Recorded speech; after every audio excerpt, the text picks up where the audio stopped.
President Trump, meantime, has extended the China tariff pause for another 90 days with China. The two sides are still hashing out a final trade deal. At least they're still talking. China expert Gordon Chang joins us now. Great person to give his thoughts on this. Gordon, Treasury Secretary Scott Bessent says he's warned China that continuing to purchase Russian oil could lead to those massive tariffs taking effect. I mean, I guess the question is Russia the main obstacle of getting this done, or is it just a sidebar?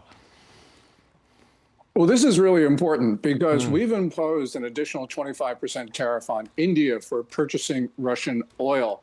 And China buys more Russian oil than India does. India says that these tariffs are unjustified. Well, it's wrong about that. It is justified.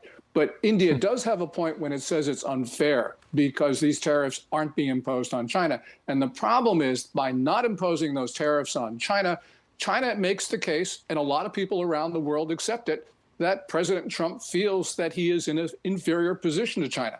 Now, I'm sure Trump doesn't feel that way. No. I don't think that's true either. But that's not important. It is now emboldening the Chinese to take aggressive actions. And that is what is defining this era. Interesting. Next one for you, Gordon. Listen to what Vice President Vance had to say about combating Chinese surveillance. Listen to this.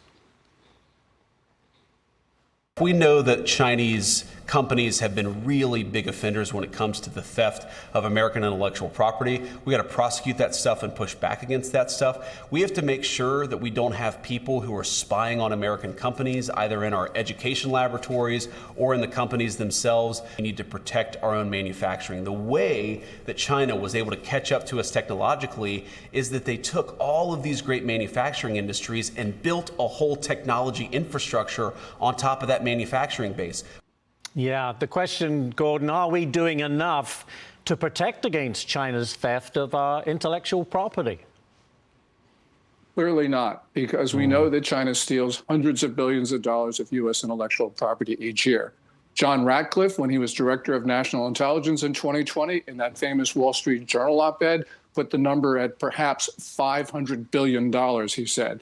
And that's been consistent with other estimates. So clearly we're not doing enough. We need to impose severe costs, not just on the people who steal, but on the companies themselves and on China. Because remember, we're dealing with a unitary state. So we shouldn't be just imposing costs on the instrumentalities. We should go where it makes a difference. Yeah. Basically, the top of the country. Yeah, go for the top. Gordon Chang, we're out of time. Gordon, thank you so much. Appreciate your time today.